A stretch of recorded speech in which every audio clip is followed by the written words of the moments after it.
Pai, já que você comprou esse sítio aí, vou levar a Cíntia e os 15 parentes dela para passar as férias. 15 dias de descanso, né? Você sempre falou que queria uma família grande por perto.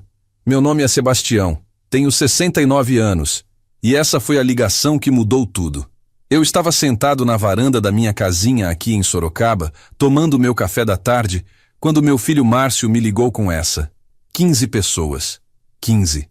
E ele falando como se estivesse me fazendo um favor, como se eu devesse ficar feliz por receber essa invasão no meu pedacinho de paz. A voz dele tinha aquele tom de quem já decidiu tudo, como sempre teve. Desde pequeno, o Márcio sempre foi assim. Decidia as coisas e depois avisava todo mundo, como se o mundo girasse em torno dele. Eu fiquei quieto do outro lado da linha, ouvindo ele falar sobre as datas, sobre como ia ser bom para as crianças conhecerem o sítio do vovô, sobre como a família da Cíntia estava animada. E sabe o que eu fiz? Respirei fundo e disse: "Tá bom, filho, podem vir." Ele nem perguntou se eu queria receber essa multidão, nem perguntou se eu tinha estrutura, nem perguntou nada. Só avisou que iam chegar no sábado que vem e desligou o telefone, dizendo que tinha uma reunião importante. Antes de continuar essa história, gostaria de agradecer ao canal Café com Vovô pela oportunidade de me deixar contar minha história. E peço a você que está assistindo para ajudar esse canal se inscrevendo nele e também comentar a cidade que você está nos ouvindo. Todos os dias tem uma história nova. E se você já passou por algo parecido na sua família, vai entender o que aconteceu depois. Às vezes, um homem de 69 anos ainda tem algumas lições para ensinar. Depois que desliguei o telefone, fiquei ali parado por uns 10 minutos olhando para o aparelho. Não era raiva que eu sentia, era outra coisa. Era cansaço. Cansaço de ser tratado como se eu fosse um hotel de graça, como se minha vida fosse só um anexo da vida dele. E aí eu comecei a sorrir, um sorriso que fazia tempo que não aparecia no meu rosto, porque eu lembrei de uma coisa que o Márcio não sabia. Ele não fazia ideia de como eu tinha conseguido aquele sítio. Vou contar para vocês como tudo começou. 3 meses atrás, eu estava navegando na internet, coisa que aprendi a fazer depois que me aposentei. Sempre fui curioso, sabe? 35 anos trabalhando como soldador na metalúrgica me ensinaram a prestar atenção nos detalhes, a não aceitar as coisas de cara. Na fábrica, um solda mal feita podia derrubar uma estrutura inteira. Então eu aprendi a desconfiar, a investigar, a não acreditar só no que estava na superfície. E foi exatamente essa experiência que me ajudou a encontrar o que eu estava procurando. Eu estava vendo anúncios de sítios na região de Piedade, aqui perto de Sorocaba. Queria mesmo um cantinho para plantar umas verduras, criar algumas galinhas, ter um pouco de paz longe da cidade. Aí apareceu um anúncio que me chamou a atenção. Sítio dos Sonhos. 5 hectares. Lugar paradisíaco. Apenas 35 mil. As fotos eram lindas demais. Gramado verdinho, árvores frutíferas, uma casinha que parecia saída de revista, até uma piscina natural. Parecia bom demais para ser verdade. E sabe o que eu fiz? Liguei para o corretor. O cara do telefone falava que nem vendedor de carro usado. Seu Sebastião, esse sítio é uma pechincha. O dono está com pressa para vender, está mudando para o exterior. É só chegar e curtir a natureza. Eu marquei para ir ver no dia seguinte. E foi aí que tudo ficou claro. Peguei meu Corsa velho e fui até Piedade. O endereço que ele me deu levava a uma estrada de terra que parecia que há anos ninguém passava ali. Mato alto dos 2 lados, buracos que quase engoliam o carro, e um cheiro, meu Deus, um cheiro de pântano que entrava pelas janelas mesmo fechadas. Quando cheguei no tal Sítio dos Sonhos, quase desisti na hora. A casinha da foto existia sim, mas o que eles não mostraram é que ela estava abandonada há anos. Telhado furado, paredes mofadas, porta da frente caída.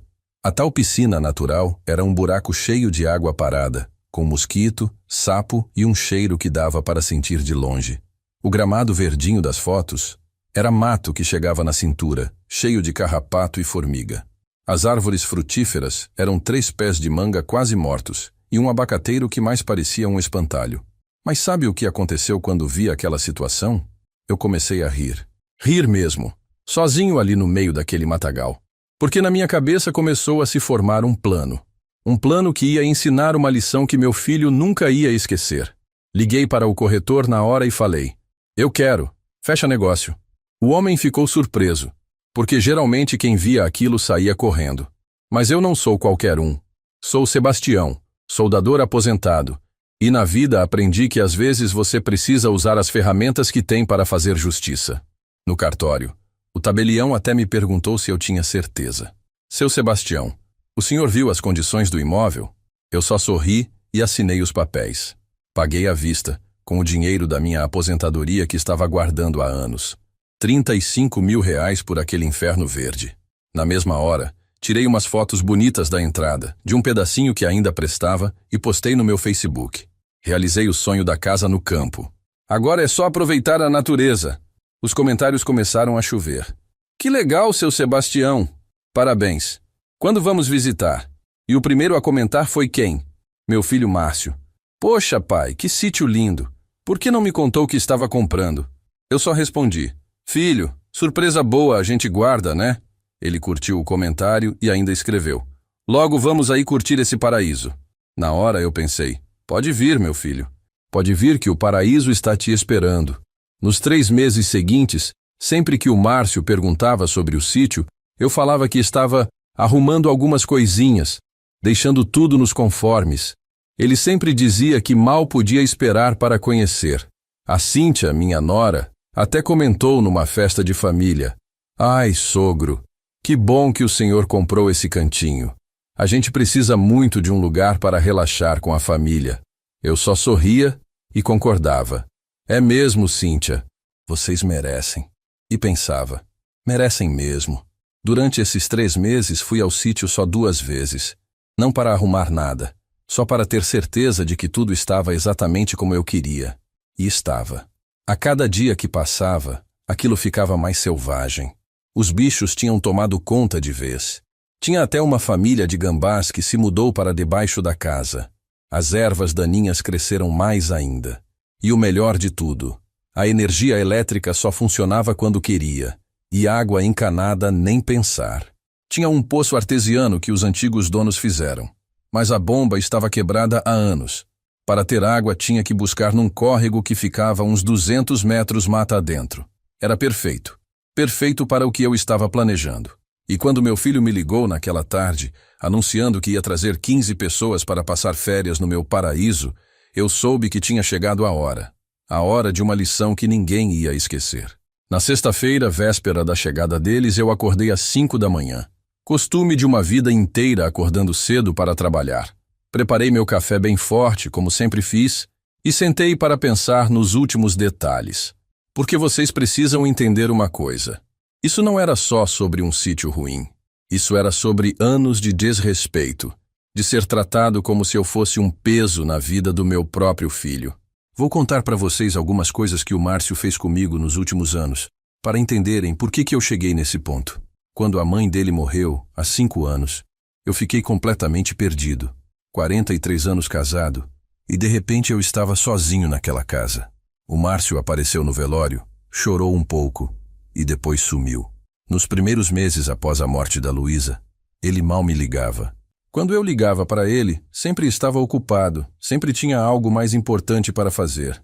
Pai, eu ligo depois. Pai, estou numa reunião. Pai, estou saindo agora.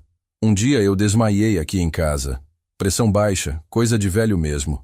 A vizinha que me achou e me levou para o hospital. Sabe quem me ligou quando soube? O Márcio. E sabe o que ele disse? Pai, você não pode ficar dando esses sustos. A gente tem uma vida para tocar. Como se eu tivesse desmaiado de propósito para incomodar a vida perfeita dele. Naquele dia, deitado na maca do hospital, eu comecei a entender quem meu filho tinha se tornado. Mas o que me doeu mesmo foi no Natal passado. Eu tinha preparado a ceia, comprado presentes para todos, arrumado a casa toda esperando a família. O Márcio chegou atrasado, com aquela cara de quem estava fazendo um favor para mim. A Cintia ficou o tempo todo mexendo no celular, reclamando que a comida estava muito temperada, que a casa estava muito quente, que não tinha Wi-Fi boa. E quando eu tentei contar algumas histórias da época que o Márcio era criança, ele me cortou. Pai, a gente já ouviu essas histórias 1000 vezes. Você não tem assunto novo? Assunto novo. Um homem de 69 anos que trabalhou a vida inteira, que criou um filho sozinho, que tem uma vida inteira de experiências, e meu próprio filho me diz que eu não tenho assunto novo. Naquela noite, depois que eles foram embora mais cedo porque tinha um compromisso importante, eu fiquei sozinho limpando a bagunça da ceia e pensando, quando foi que eu virei um estorvo na vida do meu próprio filho? A gota d'água foi há 2 meses. Eu estava passando por uns problemas de saúde, nada grave, mas precisava de alguns exames. Liguei para o Márcio pedindo para ele me levar no médico, porque eu não estava me sentindo seguro para dirigir. Sabe o que ele disse? Pai, por que você não chama um Uber? Hoje eu tenho um almoço de negócios super importante. Um Uber, para levar o próprio pai no médico. Foi aí que eu decidi que alguma coisa tinha que mudar. Voltando para aquela sexta-feira. Eu estava sentado na cozinha, tomando meu café, quando comecei a rir sozinho. Porque eu lembrei de uma conversa que tive com o Márcio 3 semanas atrás. Ele tinha me ligado, todo animado, contando que a família da Cíntia estava planejando umas férias, mas que estava tudo muito caro. Pai, você não imagina como está caro viajar hoje em dia. Um hotel para 15 pessoas seria uma fortuna. E aí, ele teve a cara de pau de sugerir. Que bom que você tem esse sítio agora, né, pai? A gente pode fazer umas férias em família por lá. Na época, eu só disse que a gente conversava sobre isso depois, mas já estava tudo calculado na minha cabeça. Ele queria economizar nas férias da família da esposa dele usando o meu sítio? Perfeito. Eles iam ter as férias mais memoráveis da vida deles, só que não do jeito que estavam esperando. Naquela manhã de sexta, eu resolvi fazer uma última visita ao sítio. Queria ter certeza de que tudo estava perfeito para receber meus hóspedes especiais. Peguei meu Corsa e segui para a Piedade. O caminho continuava aquela beleza. Buracos, mato alto, e agora, com as chuvas de dezembro, tinha ainda alguns trechos alagados. Vai ser interessante ver como eles vão chegar aqui com as malas, pensei sorrindo. Quando cheguei no sítio, quase não acreditei no que vi. Parecia que a natureza tinha conspirado a meu favor. Nos 3 meses que eu não ia lá, aquilo tinha virado uma selva mesmo. O mato estava tão alto que mal dava para ver a casa. Os gambás não só tinham se instalado debaixo da casa, como tinham trazido a família toda. O cheiro estava indescritível. A piscina natural tinha virado um pântano completo, com sapos, libélulas e uns bichos que eu nem sabia o que eram. Entrei na casa para dar uma olhada. O telhado tinha furado mais ainda, e com as chuvas, tudo estava molhado e mofado. No quarto principal, tinha um ninho de morcego no guarda-roupa. Na cozinha, uma família de ratos tinha feito um verdadeiro condomínio. E o banheiro? Bem, melhor nem descrever o estado do banheiro. A descarga não funcionava há anos, e o cheiro era de fazer qualquer um desmaiar. Testei a torneira da pia. Nada. Como eu já sabia, não tinha água encanada. Para ter água, tinha que ir até o córrego, que agora estava ainda mais longe por causa do mato que cresceu, e carregar água de lá até a casa, no meio do matagal com mosquito, carrapato e cobra. Ia ser uma experiência e tanto para a família da Cíntia. Depois fui verificar a energia elétrica. Liguei o interruptor da sala. A lâmpada piscou 3 vezes e apagou. Tentei de novo. Nada. A instalação elétrica daquele lugar era um milagre ela não ter pegado fogo ainda. Quando funcionava, funcionava mal. Quando não funcionava, que era na maioria das vezes, era no escuro mesmo. Vai ser romântico, pensei. Férias à luz de vela. Antes de ir embora, eu ainda fiz uma descoberta que quase me fez gargalhar. Perto da casa, no meio do mato, tinha uma placa pequena, meio escondida, que eu nunca tinha visto antes. Estava escrito: Área de Preservação Ambiental. Proibido caçar, pescar e acampar. Ou seja, além de tudo, o sítio ficava numa área onde teoricamente nem podia ter gente morando. Não que eu fosse contar isso para eles, claro. Deixa eles descobrirem sozinhos. Voltei para casa naquela tarde me sentindo em paz. Uma paz que eu não sentia há anos. Não era alegria maldosa, não. Era justiça. Era um homem de 69 anos que finalmente ia mostrar para o filho que ele não era um idiota. Que ele não era um peso. Que ele ainda sabia muito bem como lidar com gente que não dava valor. À noite, o Márcio me ligou para confirmar os detalhes. Pai, a gente vai chegar aí por volta das 10 da manhã. Já avisei todo mundo para trazer repelente por causa dos mosquitos do campo. Repelente. Como se repelente fosse resolver o problema daquele lugar. Tá bom, filho. Estou ansioso para receber vocês. E eu estava mesmo. Ansioso como há muito tempo não ficava. Ah, pai, e obrigado por deixar a gente passar as férias aí. A família da Cíntia está super animada. Eles estão falando que deve ser um paraíso, longe da correria da cidade. Eu só respondi: é um lugar inesquecível mesmo, filho. Inesquecível. Depois que desliguei, fiquei sentado na poltrona da sala, olhando as fotos da Luísa na estante e sussurrei: amanhã, meu amor, nosso filho vai aprender uma lição que deveria ter aprendido há muito tempo. Sábado, 9h30 da manhã. Eu estava sentado na varanda da minha casa em Sorocaba, tomando meu café, quando ouvi o primeiro telefonema. Era o Márcio, e pela voz dele, eu já sabia que as coisas não estavam indo como eles esperavam.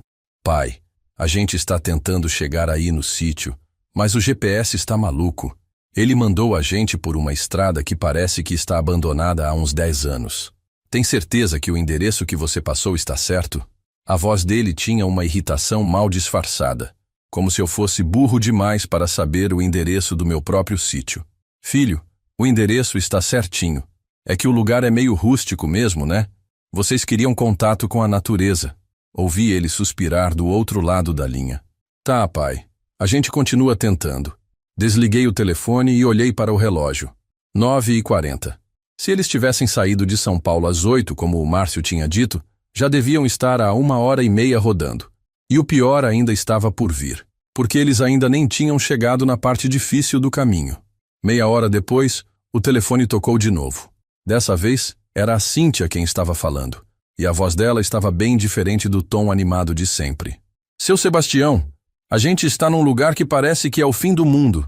As crianças estão enjoadas, os carros estão sujos de lama e tem um cheiro esquisito no ar. O senhor tem certeza que é por aqui mesmo? Eu respondi com a voz mais inocente que consegui. Ah, Cíntia, é que vocês estão chegando na parte mais selvagem. Mas é por aí mesmo, só mais um pouquinho e vocês chegam no paraíso. Paraíso. Eu usei essa palavra de propósito, porque eu queria que eles chegassem com expectativa alta. Queria que eles vissem aquele lugar exatamente como eu vi na primeira vez, como um choque de realidade que iria marcar para sempre. Às 11h15, finalmente, o telefone tocou pela terceira vez. Era o Márcio de novo, e dessa vez a voz dele estava completamente diferente. Não era mais irritação, era quase desespero. Pai, a gente chegou, mas tem certeza que é aqui? Porque isso aqui... Ele fez uma pausa longa. Isso aqui não parece com as fotos que você postou. Eu fingi surpresa.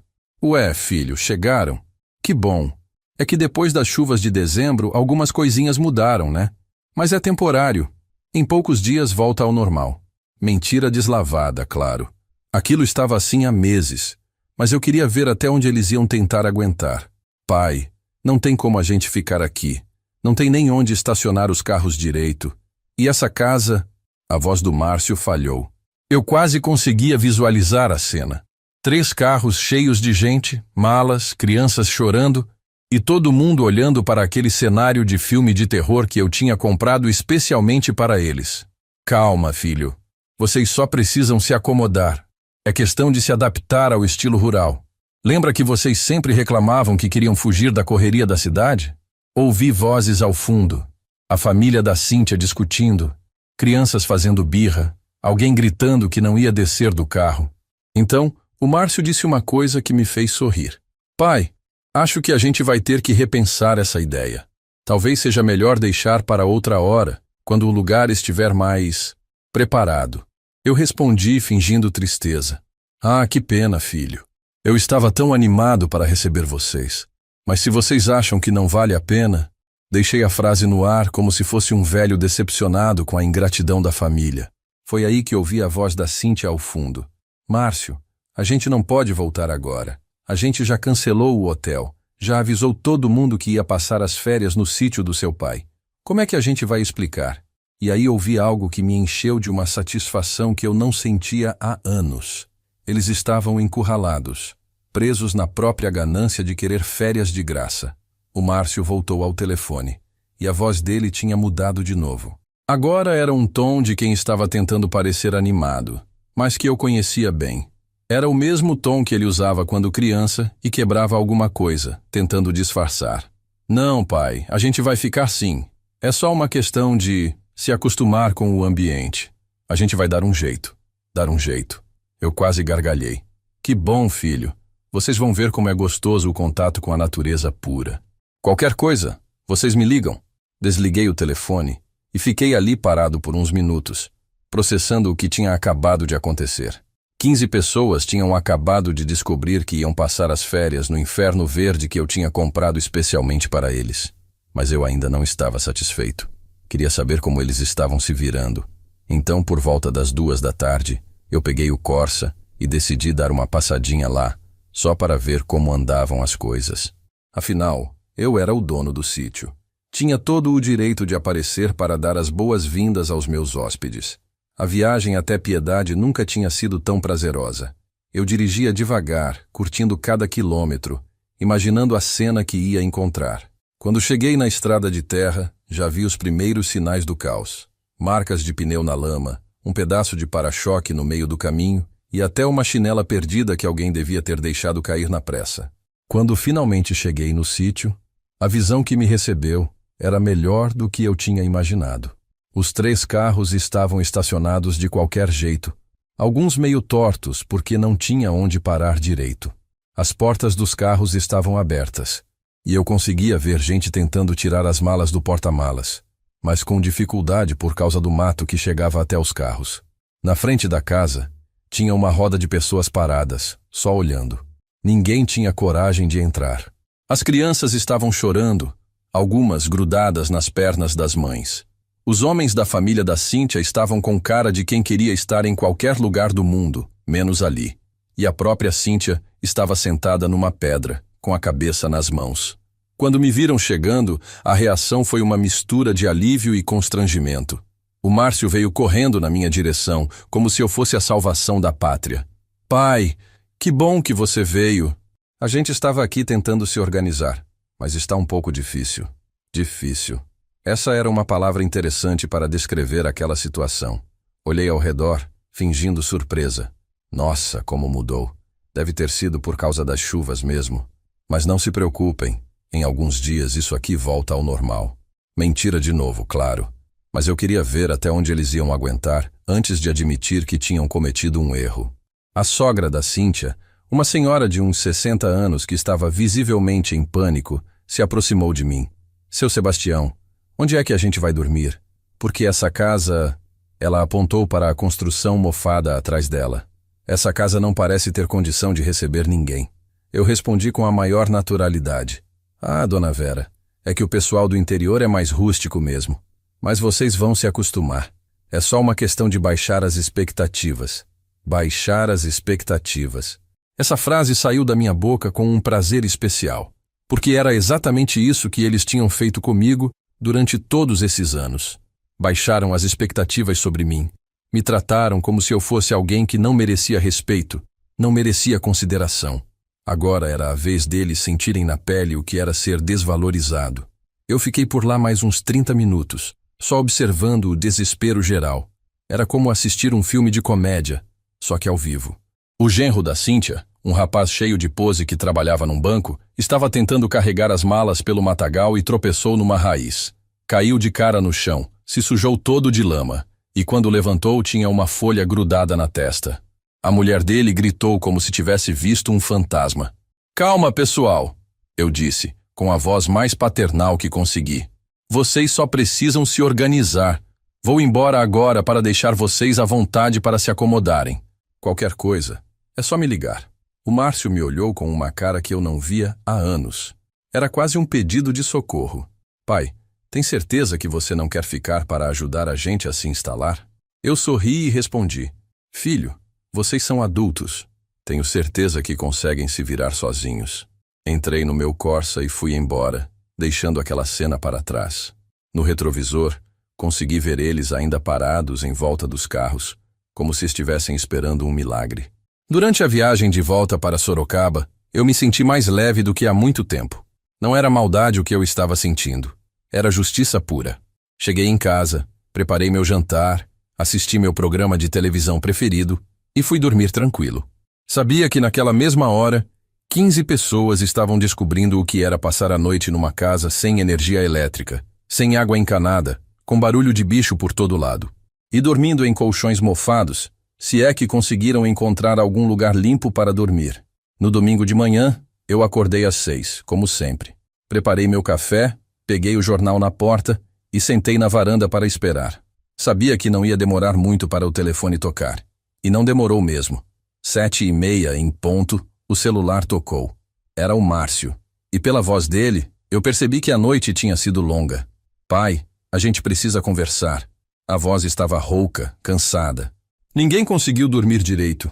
A casa está com um cheiro muito forte. Tem barulho de bicho a noite toda e a gente não conseguiu nem tomar um banho porque não tem água. Eu fingi preocupação. Nossa, filho, mas como assim não tem água? Tem sim, é só ir no córrego e buscar. Silêncio do outro lado da linha. Pai, buscar água no córrego, com balde? É assim mesmo no interior, filho. O pessoal sempre fez assim. É questão de se adaptar. Ouvi ele suspirar fundo. E para esquentar a água para o banho, é só fazer uma fogueirinha no quintal. Outro silêncio, mais longo dessa vez. Pai, você está falando sério? Eu respondi com a maior naturalidade. Claro, vocês não queriam contato com a natureza? Pois aí está, natureza pura. Ele tentou argumentar. Mas pai, tem criança pequena aqui. Não dá para ficar carregando água do córrego para dar banho nas crianças. Aí eu usei uma frase que ele mesmo já tinha usado comigo várias vezes. Filho, a vida não é fácil. Todo mundo tem que se adaptar às circunstâncias. Senti o impacto dessas palavras do outro lado da linha. Era a mesma coisa que ele me falava sempre que eu reclamava de alguma dificuldade. Pai, a gente precisa de uma solução. Não dá para ficar 15 dias assim. Eu respondi, 15 dias passam rápido, filho. E vai ser uma experiência única para vocês. Vão ter histórias para contar para o resto da vida. Não era mentira. Iam ter histórias sim. Só que não do tipo que estavam esperando. Desliguei o telefone e fiquei imaginando a cena. 15 pessoas que tinham acordado no que achavam que seria o paraíso, descobrindo que estavam no meio de uma selva, sem as comodidades básicas que sempre tiveram. Os pais tentando acalmar as crianças, a sogra da Cíntia provavelmente tendo um ataque de nervos, e todo mundo olhando para o Márcio como se fosse culpa dele. Por volta das 10 da manhã, o telefone tocou de novo. Dessa vez era a própria Cíntia. A voz dela estava completamente diferente do tom superior que ela sempre usava comigo. Agora estava quase suplicante. Seu Sebastião, eu sei que o senhor comprou esse lugar para descansar, mas será que não tem uma maneira de melhorar as condições? As crianças estão com medo, minha mãe está passando mal e os homens estão tentando limpar a casa, mas está muito difícil. Eu ouvi tudo com paciência, como um avô carinhoso ouviria os problemas da família. Cíntia, eu entendo a situação de vocês, mas vocês sabem que eu sou um homem simples, aposentado. Não tenho condições de fazer grandes reformas no sítio só para essas férias de vocês. Usei de propósito a palavra essas, como se as férias fossem um capricho deles. Mas, seu Sebastião, a gente não sabia que estava assim. Se a gente soubesse... Ela parou de falar, como se tivesse percebido que estava prestes a admitir que só tinham vindo porque achavam que iam ter conforto de graça. Soubessem o quê, Cíntia? Que a vida no campo é diferente da cidade? Eu pensei que vocês tivessem pesquisado antes de decidir vir. Pesquisado? Claro que eles não pesquisaram nada. Viram as fotos que eu postei. Viram uma oportunidade de economizar nas férias. E decidiram que podiam usar o sítio do velho como se fosse um hotel particular. Só que hotéis particulares custam dinheiro, e eles queriam tudo de graça. Seu Sebastião, a gente estava pensando, será que não seria melhor deixar para uma próxima oportunidade? Quando o lugar estiver mais... preparado? Ela estava tentando uma saída elegante. Queriam ir embora, mas sem admitir que tinham cometido um erro de cálculo. Eu respondi, claro, Cíntia, vocês são livres para ir embora quando quiserem. Eu só pensei que vocês quisessem mesmo passar um tempo em família, longe da correria da cidade. Longe da correria da cidade. Essa era outra frase que eles sempre usavam quando falavam sobre o estresse da vida moderna. Bem, agora eles estavam longe da correria mesmo. Longe de tudo, na verdade. Longe do conforto. longe da facilidade, longe da vida boa que levavam às custas do desrespeito com os outros. Ela ficou em silêncio por um tempo. Eu podia quase ouvir as engrenagens da cabeça dela funcionando, tentando encontrar uma maneira de sair daquela situação sem passar vergonha. A gente vai conversar entre a família e depois te liga, ela disse finalmente. Tá bom, Cíntia. Vocês decidem o que for melhor para vocês. Desliguei e fiquei pensando na ironia da situação. Durante anos, eles tinham me tratado como se eu fosse um peso, um inconveniente que eles tinham que aguentar. Sempre que eu tentava participar das conversas da família, sempre que eu oferecia minha opinião sobre alguma coisa, sempre que eu tentava ser útil, eles me faziam sentir como se eu estivesse atrapalhando. Agora, a situação tinha se invertido. Agora eles é que estavam num lugar onde se sentiam inúteis, onde não sabiam como lidar com as dificuldades, onde precisavam de ajuda, mas tinham orgulho demais para pedir. E eu estava na posição de poder ajudar ou não, dependendo da minha vontade. Às 2 da tarde, meu telefone tocou pela 3ª vez. Era o Márcio de novo. E pela voz dele, eu percebi que alguma coisa nova tinha acontecido. Pai, a gente tem um problema sério aqui. Uma das crianças foi picada por alguma coisa e está com a perna inchada. A gente precisa levar ela para um médico, mas os carros estão atolados na lama da entrada. Atolados. Isso eu não tinha previsto, mas não me surpreendeu. Com as chuvas dos últimos dias e o peso de 3 carros passando por aquela estrada precária, era natural que alguma coisa assim acontecesse. Nossa, filho, que situação! E agora? Fingi preocupação, mas no fundo estava calculando. Eles estavam completamente presos lá. Não podiam sair nem querendo. Pai, a gente precisa da sua ajuda. Você conhece alguém aí na região que tenha um trator ou alguma coisa para puxar os carros? Agora sim.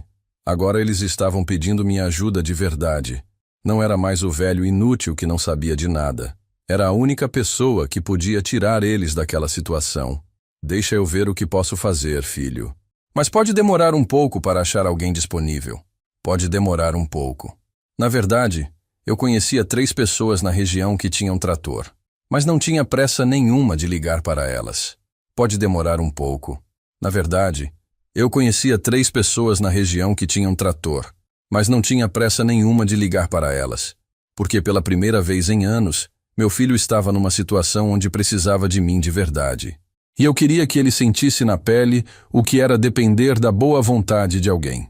Esperei 1 hora antes de ligar de volta. 1 hora onde eles ficaram lá, presos, com uma criança machucada, pensando no que fazer. 1 hora onde o Márcio teve que engolir o orgulho e admitir que o pai, atrasado dele, era a única pessoa que podia resolver o problema deles. Quando finalmente liguei, a voz dele estava quase tremendo de alívio. Pai! Conseguiu falar com alguém? Eu respondi devagar, como se estivesse realmente tentando me lembrar. Olha, filho, falei com o Zé da oficina aqui de Piedade. Ele tem um trator, mas falou que só pode vir amanhã de manhã.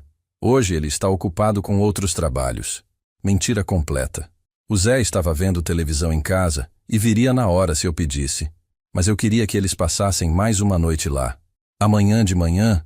Pai, a criança está com febre agora. A gente precisa sair daqui hoje. A voz do Márcio estava entre o desespero e a irritação. Como se fosse culpa minha eles estarem naquela situação. Calma, filho. Vou ver se consigo alguém mais cedo. Mas você sabe como é no interior, né? As pessoas não largam o trabalho delas assim na hora. As pessoas não largam o trabalho delas assim na hora. Era exatamente isso que ele sempre me dizia quando eu precisava dele para alguma coisa. Pai, eu não posso largar meu trabalho assim na hora. Agora ele estava sentindo o que era estar do outro lado da situação. Pai, não tem um jeito de você vir aqui ajudar a gente? Você conhece a região, talvez saiba uma saída que a gente não está vendo. Aí estava, meu filho, o mesmo que sempre me tratava como se eu não soubesse de nada, estava me pedindo ajuda. Estava admitindo que eu sabia coisas que ele não sabia. Olha, filho, posso tentar dar uma passada aí mais tarde. Mas você sabe que eu não sou mais novo, né? Não sei se consigo ajudar muito. Usei de propósito o mesmo tom de desculpa que ele sempre usava comigo. Ah, pai, na minha idade eu não consigo mais essas coisas. Era o que ele sempre dizia quando eu pedia algum favor físico. Desliguei e esperei mais 2 horas. 2 horas onde eles tiveram que lidar sozinhos com a situação. 2 horas onde a família da Cíntia deve ter cobrado do Márcio uma solução que ele não tinha. 2 horas onde ele experimentou o que era se sentir inútil e incapaz. Às 5 da tarde, peguei meu Corsa e fui até lá. Mas antes, passei na casa do Zé e combinei tudo com ele. Ia chegar lá, dar uma olhada na situação, fingir que estava tentando resolver e depois conseguir falar com o Zé para ir no dia seguinte. Quando cheguei no sítio, a cena era ainda mais cômica que na véspera. Os 3 carros estavam realmente atolados na entrada, como se tivessem tentado sair várias vezes e só conseguido piorar a situação. Tinha marcas de pneu por todo lado, lama espirrada nas árvores e os carros pareciam 3 baleias encalhadas na praia. A família estava toda reunida embaixo de uma árvore, longe da casa, porque o cheiro estava insuportável com o calor da tarde. As crianças estavam chorosas, os adultos com cara de poucos amigos, e o Márcio parecia um general que tinha perdido a guerra. Quando me viu, veio correndo na minha direção como se eu fosse o salvador da pátria. Pai, ainda bem que você veio. A gente tentou de tudo, mas os carros só afundam mais na lama. Ele estava sujo, cansado, e pela primeira vez em anos, me olhava como se eu fosse alguém importante. Deixa eu dar uma olhada, filho. Fui até os carros. Fingi que estava analisando a situação. Balancei a cabeça como se fosse algo muito complicado. Realmente está difícil. Essa lama aqui é traiçoeira. Quando molha, vira uma cola. Peguei um galho e fingi que estava testando a consistência do terreno. Não tem jeito de tirar na mão, não. Vai precisar de trator mesmo. O Márcio me olhava como se eu fosse um especialista em atolamentos. E a criança, como está? Perguntei, fingindo preocupação. A sogra da Cíntia se aproximou, com a netinha no colo. A menina estava com a perna inchada, mas não parecia nada grave. Picada de formiga ou mosquito. Ela está com um pouco de febre, disse a senhora. A gente queria levar ela no médico para ter certeza. Olhei para a criança. Fingi que estava avaliando a situação. Olha, não parece nada sério. Deve ser picada de inseto mesmo. No interior é comum. Mas claro, se vocês querem ir no médico... Deixei a frase no ar, como se fosse uma decisão deles, não uma necessidade real. Pai, você conseguiu falar com mais alguém? Algum outro trator? O Márcio estava claramente desesperado.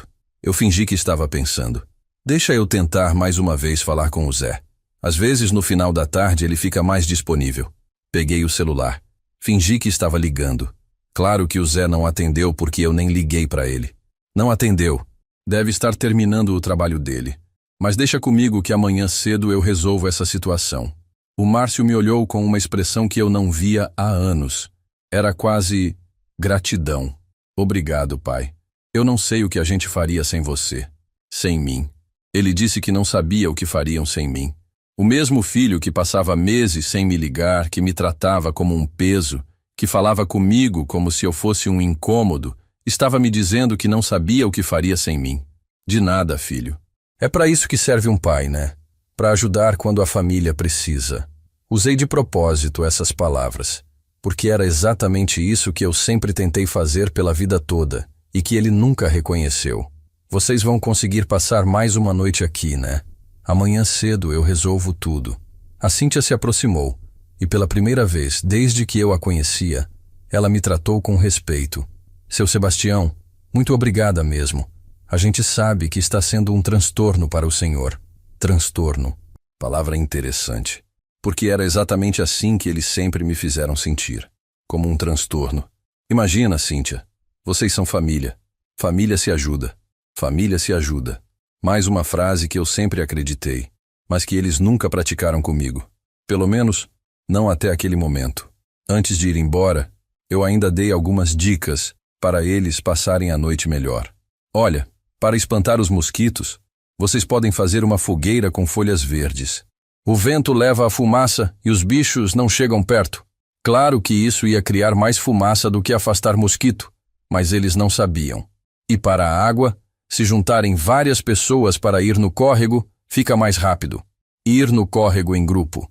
Imaginem só, 15 pessoas da cidade caminhando em fila indiana pelo matagal, carregando baldes e garrafas, para buscar água como se fossem expedicionários perdidos na Amazônia. A imagem mental me fez sorrir por dentro. Pai, sério, muito obrigado mesmo. O Márcio repetiu quando eu estava entrando no carro. A gente nunca vai esquecer isso. Nunca vão esquecer. Nisso, ele estava certo. Mas não pelos motivos que estava pensando. Durante a volta para casa, eu me senti em paz como não me sentia há anos. Não era porque estava vendo eles sofrerem. Era porque, finalmente, depois de tanto tempo sendo desvalorizado, eu estava numa posição onde podia mostrar o meu valor. Onde eles dependiam de mim, me respeitavam, me agradeciam. Cheguei em casa, jantei tranquilo, e antes de dormir, liguei para o Zé.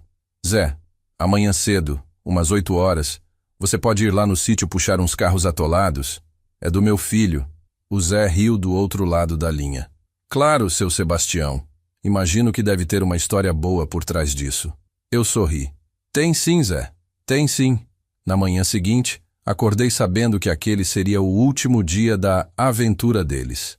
Porque depois que os carros fossem liberados, eles iam embora correndo e nunca mais iam querer saber daquele lugar. Mas também sabia que alguma coisa tinha mudado entre nós. Pela primeira vez em anos, meu filho tinha me visto como alguém essencial na vida dele. Na terça-feira, às 8 horas em ponto, eu e o Zé chegamos no sítio com o trator. A cena que nos recebeu era de completa rendição. 15 pessoas que tinham passado 3 dias no que achavam que seria o paraíso, agora pareciam sobreviventes de um naufrágio. Estavam todos sentados nas sombras, com cara de quem não dormia direito há dias, sujos, cansados, e claramente contando os minutos para sair dali. Quando me viram chegando com o trator, a reação foi quase de euforia. As crianças começaram a gritar: "O vovô chegou! O vovô chegou!" E os adultos se levantaram como se fosse a salvação chegando. O Márcio veio correndo na minha direção, e pela primeira vez em anos, me deu um abraço de verdade. Não aquele abraço protocolar de família, mas um abraço de quem estava genuinamente agradecido. "Pai, você é um anjo." A gente passou a noite acordado, ouvindo barulho de bicho, as crianças com medo e todo mundo ansioso para ir embora. Ele falou isso como se fosse uma confissão, como se estivesse admitindo que tinham cometido um erro terrível e que eu era a única pessoa que podia corrigir a situação. O Zé começou a trabalhar com o trator e eu fiquei observando a operação. Um por um, os carros foram sendo puxados da lama. Era um trabalho que demorava, porque cada carro precisava ser posicionado direito, amarrado com cabo e puxado devagar para não danificar. Durante esse tempo, eu tive várias conversas que jamais vou esquecer. A sogra da Cíntia se aproximou de mim, com a netinha no colo. A menina estava bem melhor, o inchaço tinha diminuído e ela estava brincando normalmente. "Seu Sebastião, eu queria pedir desculpas. A gente veio aqui achando que ia ser uma coisa e acabou sendo outra completamente diferente. E o senhor ainda está aqui nos ajudando depois de tudo." Ela falou isso com uma sinceridade que me tocou. "Dona Vera, imagina, essas coisas acontecem." Mas foi uma conversa com um dos cunhados da Cíntia que mais me marcou. Ele era um rapaz de uns 40 anos, que trabalhava numa empresa grande e sempre tinha aquele ar de superioridade quando me via nas festas de família. Se aproximou de mim enquanto eu estava esperando o Zé terminar de amarrar o segundo carro. "Seu Sebastião, eu queria falar uma coisa. Durante esses dias aqui, vendo o senhor resolver os problemas que a gente não conseguia resolver, eu entendi uma coisa que nunca tinha pensado antes." Ele parou, como se estivesse escolhendo as palavras. "A gente sempre acha que porque tem estudo, porque trabalha na cidade, porque ganha bem, a gente sabe de tudo. Mas aqui a gente descobriu que não sabe nada. E o senhor, que a gente sempre meio que ignorava nas reuniões de família, é quem realmente sabe das coisas importantes." Ignorava. Ele usou essa palavra. E era verdade. Nas churrascos de família, nas festas de aniversário, nas comemorações, eu sempre era aquele velho sentado no canto, que ninguém dava muita bola. As conversas importantes aconteciam longe de mim, como se eu não tivesse nada relevante para contribuir. "Eu não quero que o senhor pense que a gente é ingrato." Ele continuou.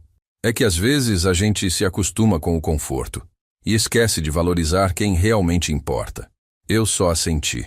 Não precisava dizer nada. Ele estava fazendo a reflexão que eu sempre quis que fizessem. Quando o terceiro carro foi liberado, todo mundo começou a arrumar as malas com uma pressa que chegava a ser cômica.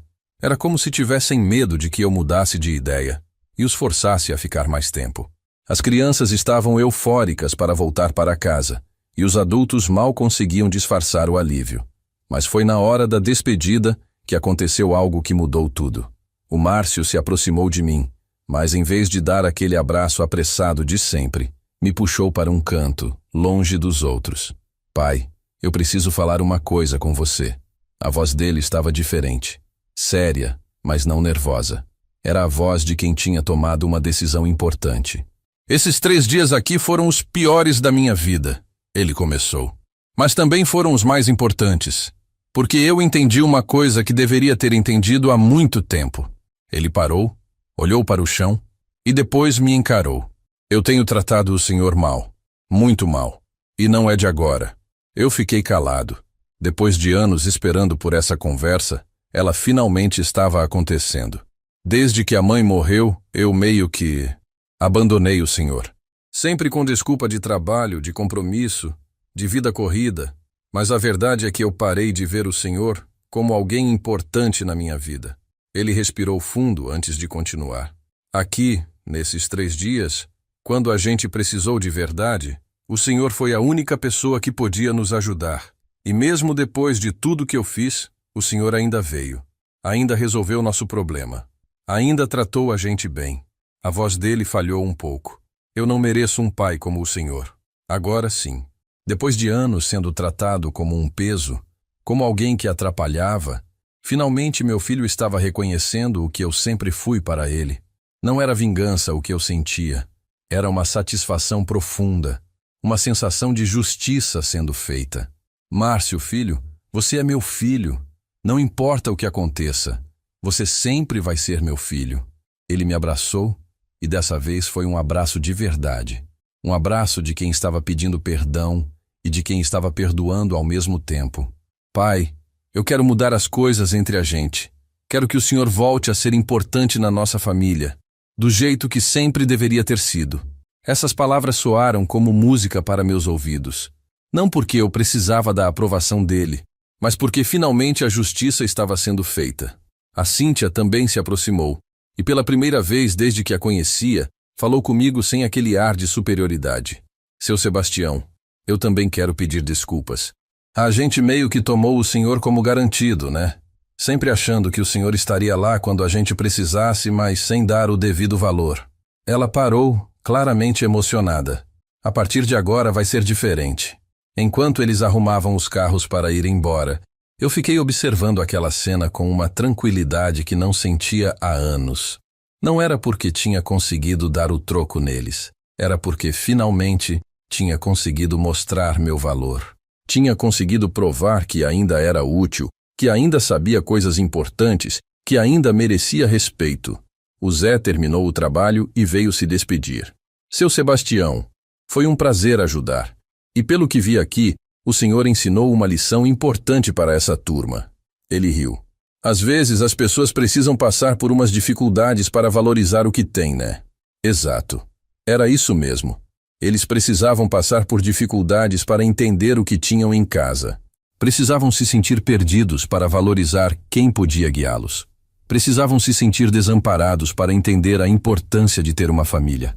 Quando os carros finalmente saíram, levantando aquela poeira da estrada de terra, eu fiquei ali parado por alguns minutos, olhando para o sítio que tinha comprado especialmente para essa lição.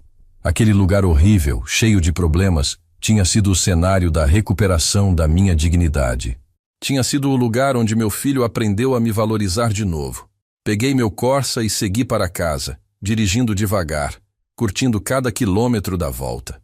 No rádio, tocava uma música que falava sobre segundas chances, e eu pensei, às vezes, a gente precisa criar suas próprias segundas chances. Nos primeiros dias depois que eles voltaram do sítio, eu confesso que fiquei desconfiado. Promessa de família é fácil de fazer na hora do desespero, mas difícil de cumprir no dia a dia. Quantas vezes eu já não tinha ouvido o Márcio dizer que ia mudar, que ia me ligar mais, que ia dar mais atenção, e depois tudo voltava ao normal. Então eu esperava que, em 1 ou 2 semanas, as coisas voltassem a ser como antes, mas não voltaram. E isso me surpreendeu mais do que qualquer coisa que tinha acontecido no sítio. Na quinta-feira seguinte, 3 dias depois do resgate, Meu telefone tocou às 7 da manhã. Era o Márcio. Pensei que fosse alguma emergência, porque ele nunca me ligava cedo assim.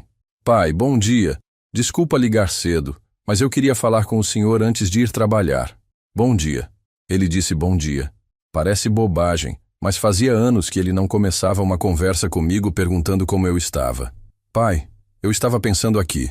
Sábado que vem é aniversário da mãe. 5 anos que ela se foi. Que tal a gente fazer alguma coisa?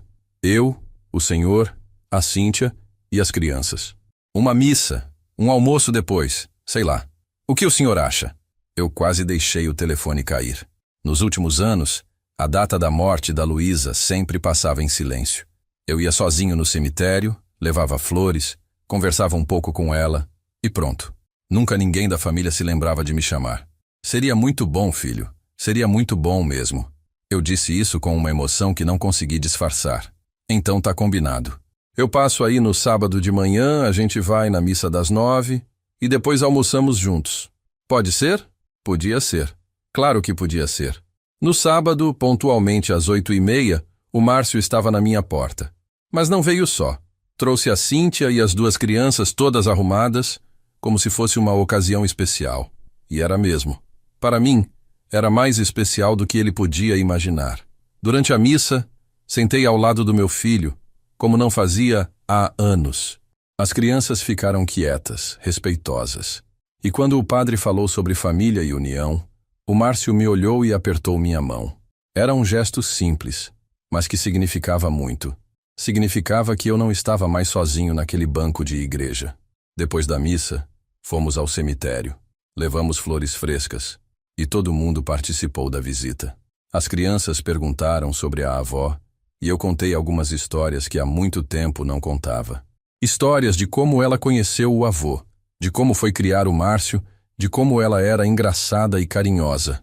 A Cíntia ouviu tudo com atenção, como se estivesse conhecendo a sogra pela primeira vez. Pai, a gente perdeu muita coisa não ouvindo mais essas histórias. O Márcio disse quando estávamos voltando para o carro. A partir de agora, eu quero que o senhor conte mais sobre a mãe, sobre como era a nossa família antes. Antes. Ele disse nossa família, incluindo a si mesmo como parte da minha história. O almoço foi numa churrascaria que a Luísa adorava. Durante a refeição, algo extraordinário aconteceu. Eles me fizeram perguntas. Perguntas de verdade. Sobre minha vida.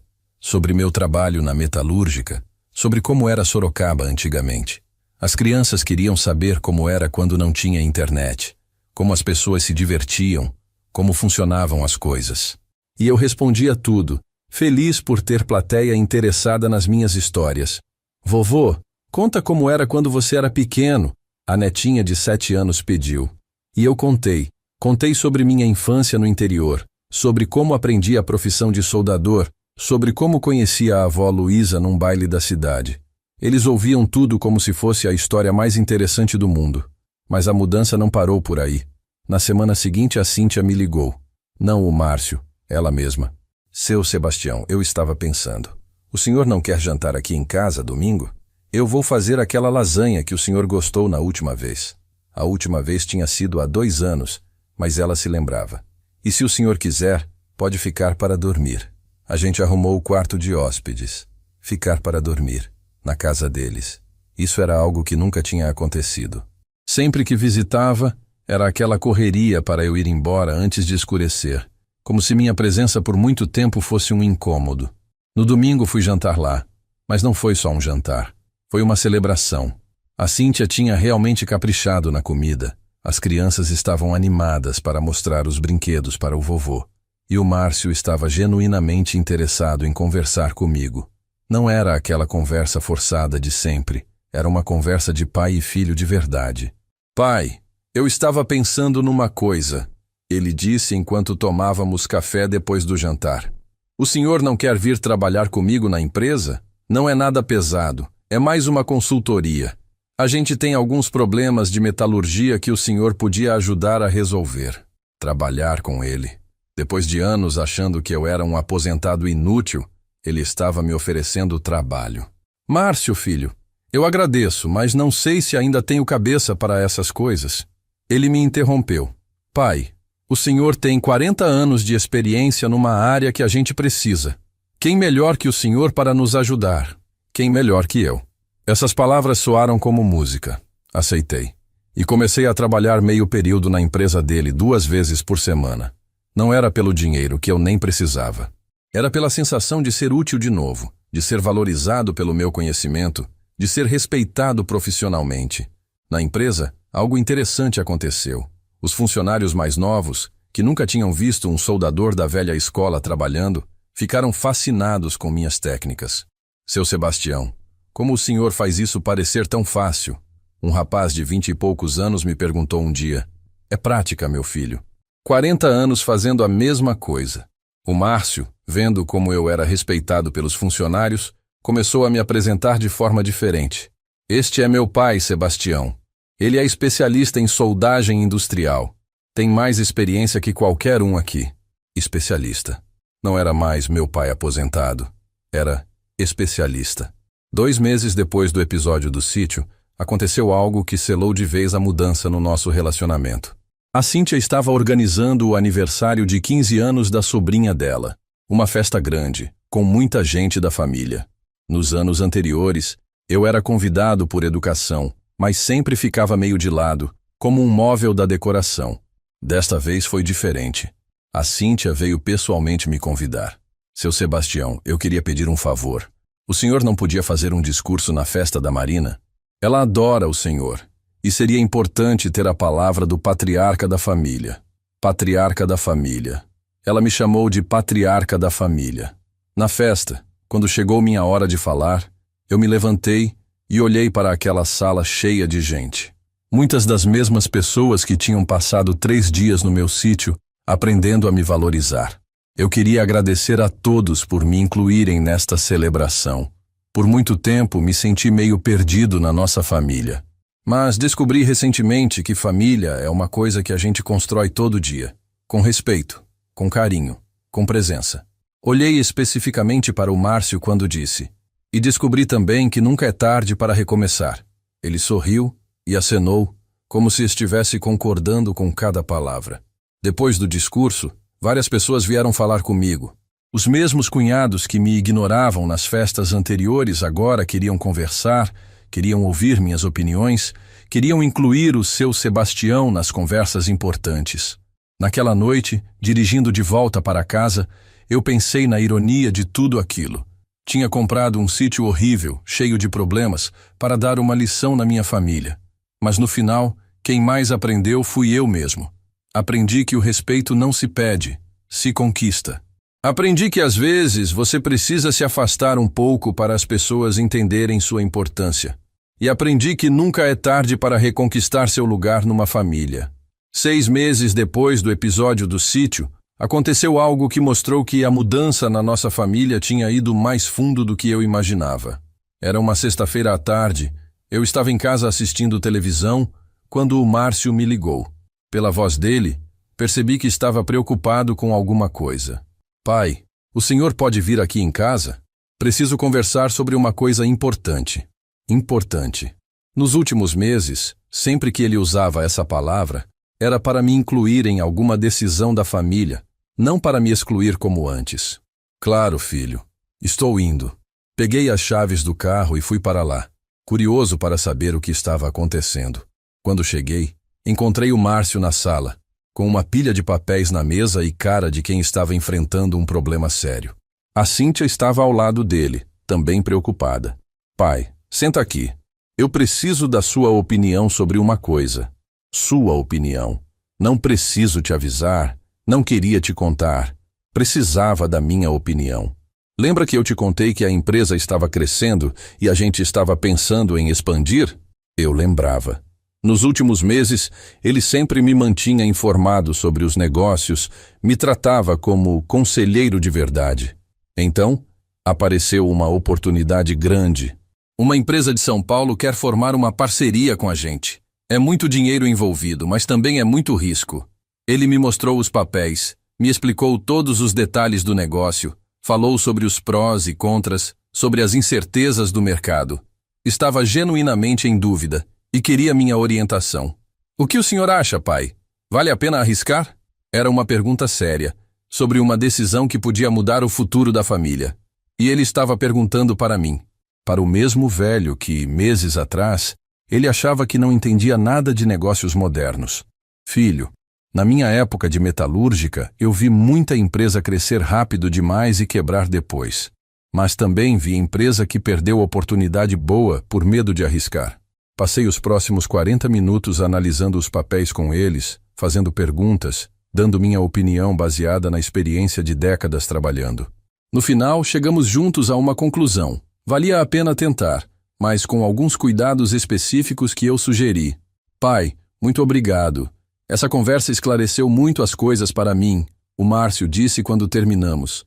Eu não conseguiria tomar essa decisão sozinho. Não conseguiria sozinho. O filho que sempre quis resolver tudo por conta própria estava admitindo que precisava do pai. Mas a conversa não acabou aí. A Cíntia olhou para o marido, como se tivessem combinado alguma coisa antes. Seu Sebastião, na verdade a gente queria falar de outra coisa também. Ela parecia meio nervosa. A gente estava pensando, o senhor não quer vir morar aqui com a gente? Morar com eles. Eu não esperava por isso. Olha, não é por pena nem nada assim, o Márcio se apressou em explicar. É que a gente percebeu como é bom ter o senhor por perto. As crianças adoram o vovô.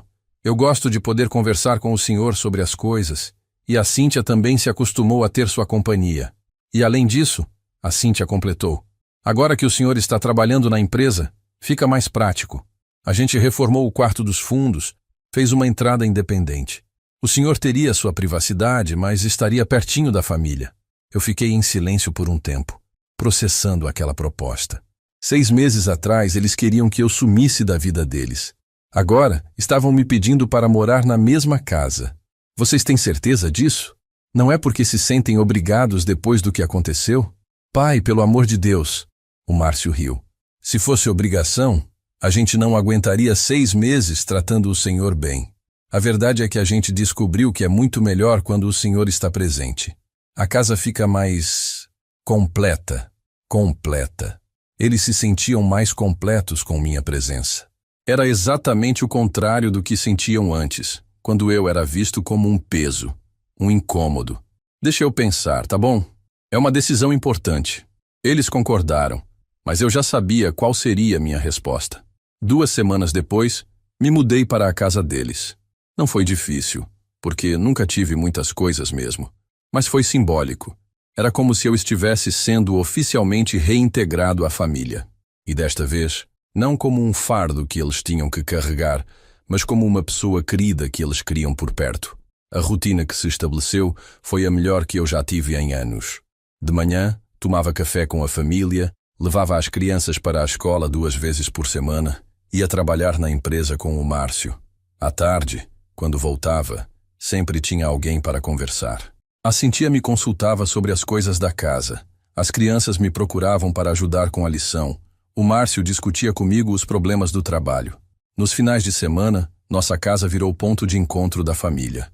Os parentes que antes mal me cumprimentavam, agora vinham especificamente para conversar comigo. Seu Sebastião, conta aquela história da época que o senhor trabalhava na metalúrgica. Alguém sempre pedia, e eu contava, feliz por ter plateia interessada. 3 meses depois da mudança, aconteceu uma situação que me mostrou como nossa dinâmica tinha mudado completamente.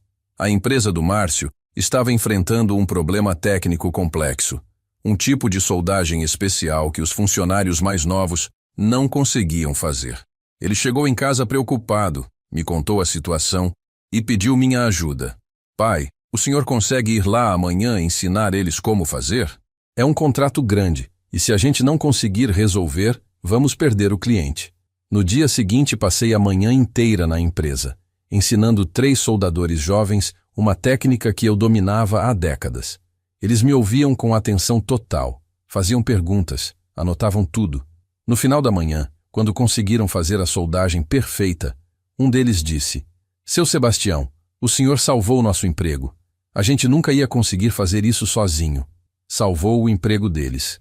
Eu, que meses atrás era considerado um velho que não entendia nada da vida moderna.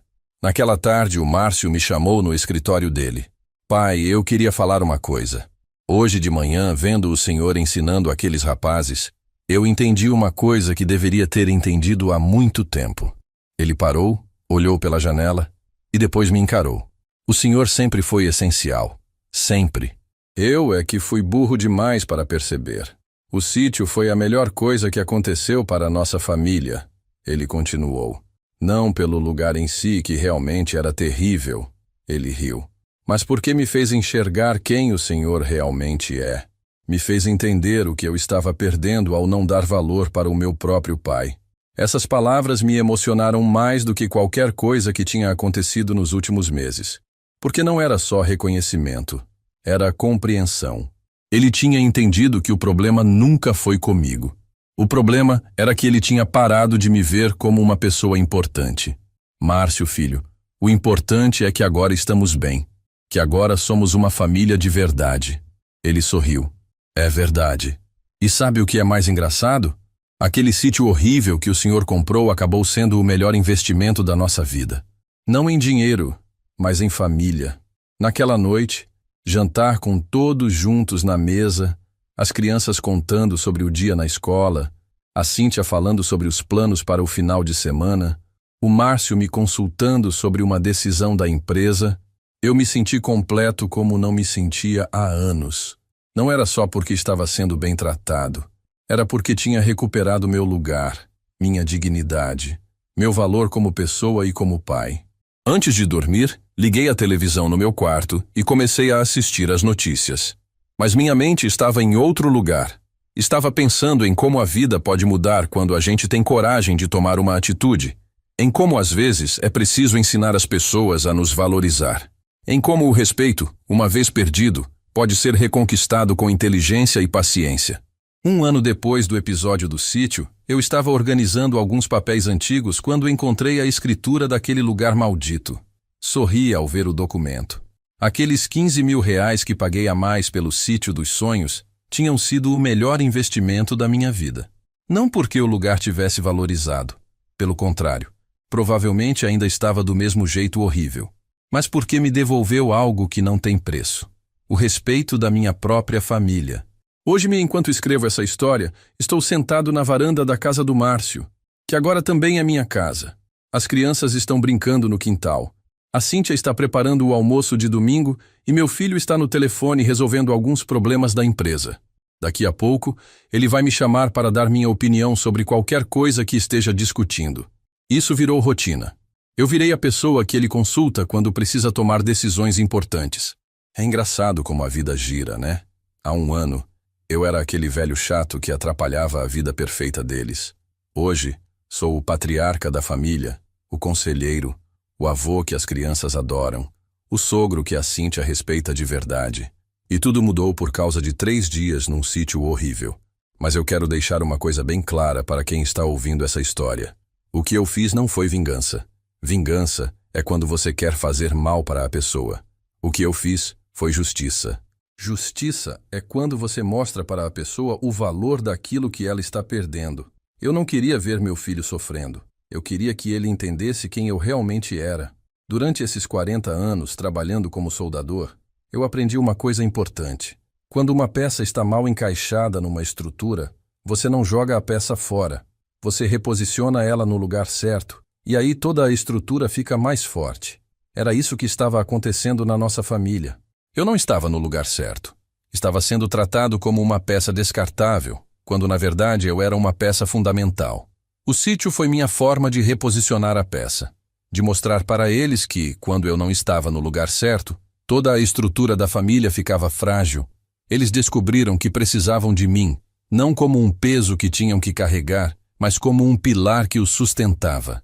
Hoje de manhã, no café da manhã, a netinha de 8 anos me disse uma coisa que resumiu tudo. Vovô, por que você foi morar aqui com a gente? Eu expliquei que papai e mamãe me convidaram. Ah, que bom! Agora nossa família está completa. Nossa família está completa. Era exatamente isso que estava faltando. Eu estar no meu lugar certo dentro da família. Tem uma coisa que eu descobri nesses meses morando aqui.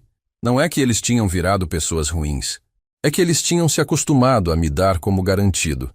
Sabiam que eu sempre estaria lá quando precisassem. Então pararam de dar valor. É como aqueles móveis antigos que ficam numa casa por tanto tempo que ninguém mais repara neles. Até o dia que você tira o móvel, e aí todo mundo percebe o vazio que ficou. O sítio foi minha forma de criar esse vazio, de fazer eles sentirem o que era precisar de mim e não me ter por perto. E quando eu apareci para resolver o problema deles, eles entenderam que eu não era um móvel velho. Eu era o pai, o avô, o homem da família, que eles tinham esquecido de valorizar. Semana passada, o Márcio me contou uma coisa que me emocionou muito. Ele disse que na empresa, sempre que alguém reclama do pai ou da mãe, ele conta a nossa história. Não todos os detalhes, claro, mas conta que quase perdeu o pai por bobeira, por não dar valor. Pai, o senhor virou exemplo na empresa. Os rapazes sempre me perguntam como está o senhor, sempre mandam lembranças. Virei exemplo. Não como vítima, mas como homem que soube reconquistar seu lugar. Como pessoa que não ficou chorando no canto, mas que tomou uma atitude inteligente para resolver sua situação. Outro dia encontrei na rua o corretor que me vendeu o sítio. Ele me reconheceu e veio conversar. Seu Sebastião, como está? E aquele sítio, o senhor conseguiu melhorar as condições? Eu sorri e respondi. Rapaz, aquele sítio cumpriu exatamente a função que eu esperava dele. Ele ficou meio confuso, mas eu não expliquei. Algumas coisas são melhores quando ficam como mistério. O que eu quero dizer para vocês que estão ouvindo essa história é o seguinte. Se você está numa situação parecida com a que eu estava, não desista. Não aceite ser tratado como descartável pela sua própria família. Mas também não fique só reclamando, esperando que as coisas melhorem sozinhas. Às vezes, você precisa criar uma situação onde as pessoas entendam seu valor. Pode não ser comprando um sítio horrível como eu fiz. Pode ser de outras formas. O importante é você não aceitar ser diminuído. É você mostrar com inteligência que merece respeito. É você provar que ainda tem muito para oferecer, mesmo que os outros tenham esquecido disso. Eu poderia ter ficado em casa, reclamando que meu filho não me dava valor, que a nora me tratava mal, que eu estava sendo ignorado. Poderia ter passado os últimos anos da minha vida como um velho amargurado, cheio de mágoas, mas preferi agir. Preferi criar uma situação onde eles pudessem redescobrir quem eu realmente era. E deu certo. Hoje, aos 71 anos, estou vivendo a melhor fase da minha vida em família. Tenho o respeito do meu filho, o carinho da nora, o amor dos netos. Tenho um trabalho que me valoriza, uma casa onde sou bem-vindo, uma família que me considera importante. Tenho tudo o que sempre quis ter, mas que tinha perdido ao longo dos anos. A vida me ensinou que respeito não é algo que você pode exigir. É algo que você tem que conquistar. E às vezes, para conquistar de volta, você precisa ser criativo. Precisa pensar fora da caixa. Precisa ter coragem de sair da zona de conforto e criar uma situação nova. Se você tem mais de 50 anos e está se sentindo desvalorizado pela família, lembre-se da minha história. Lembre-se que nunca é tarde para reconquistar seu lugar. Nunca é tarde para mostrar seu valor. Nunca é tarde para ser respeitado de novo. E se você é filho ou filha de alguém mais velho, pensa bem na maneira como está tratando essa pessoa. Porque um dia, quando você menos esperar, pode ser tarde demais para pedir desculpas.